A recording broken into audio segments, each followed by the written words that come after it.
ନିଜର ଭିନ୍ନ ଅନ୍ଦାଜ ପାଇଁ ବେଶ୍ ଜଣାଶୁଣା ଥିଲେ ବଲିଉଡର ଷ୍ଟାଇଲ୍ କିଙ୍ଗ କୁହାଯାଉଥିବା ଅଭିନେତା ରାଜକୁମାର। ତାଙ୍କ ଅଭିନୀତ ଫିଲ୍ମ ସୌଦାଗର, ତ୍ରିରଙ୍ଗା ଓ ନୀଲକମଲ ଭଳି ଫିଲ୍ମ ବକ୍ସ ଅଫିସରେ ହିଟ୍ ସାବ୍ୟସ୍ତ ହୋଇଥିଲା। ଯେବେ ସେ ନିଜ ଗଳାରେ ହାତ ରଖି କହୁଥିଲେ ଜାନି, ସିନେମା ହଲ୍ ତାଳି ଆଉ ହୁଇସିଲରେ ଫାଟି ପଡ଼ୁଥିଲା। ରାଜକୁମାର ନିଜ ଷ୍ଟାଇଲ୍ ସହ ନିଜ ଜବାବ ପାଇଁ ବେଶ୍ ଚର୍ଚ୍ଚିତ ଥିଲେ। ସେ କଥା କଥାରେ ସାମ୍ନାବାଲାର ମୁହଁ ବନ୍ଦ କରିଦେଉଥିଲେ। ତାଙ୍କର ଏମିତି ଏକ କାହାଣୀ ରହିଛି ଯାହା ଆଜି ଆମେ ଜାଣିବା। 1968ରେ ଆସିଥିବା ଫିଲ୍ମ ଆଙ୍ଖେ ଧର୍ମେନ୍ଦ୍ରଙ୍କ କ୍ୟାରିୟରର ସବୁଠାରୁ ସଫଳ ଫିଲ୍ମରେ ସାମିଲ।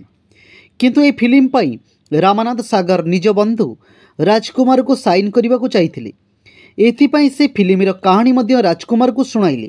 କିନ୍ତୁ ବୋଧହୁଏ ତାଙ୍କୁ ସ୍କ୍ରିପ୍ଟ କିଛି ଖାସ୍ ପସନ୍ଦ ଆସିଲାନି।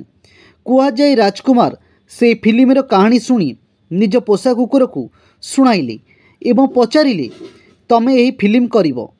ପରେ ରାଜକୁମାର ରାମାନନ୍ଦ ସାଗରଙ୍କୁ କହିଲେ, ଦେଖିଲ, ମୋ କୁକୁର ବି ଏହି ଫିଲ୍ମରେ କାମ କରିବାକୁ ଚାହୁଁନି। ରାମାନନ୍ଦ ସାଗରଙ୍କୁ ଏହା ବହୁତ ଖରାପ ଲାଗିଲା ଏବଂ ସେ ଫେରି ଆସିଲେ। ଏହାପରେ ଉଭୟ ଏକାଠି କେବେ ବି କାମ କଲେନି। 1968ରେ ରିଲିଜ୍ ହୋଇଥିବା ଏହି ଫିଲ୍ମରେ ଧର୍ମେନ୍ଦ୍ର ମୁଖ୍ୟ ଭୂମିକାରେ ନଜର ଆସିଲେ ଏବଂ ଫିଲ୍ମ ସୁପରହିଟ୍ ହୋଇଥିଲା।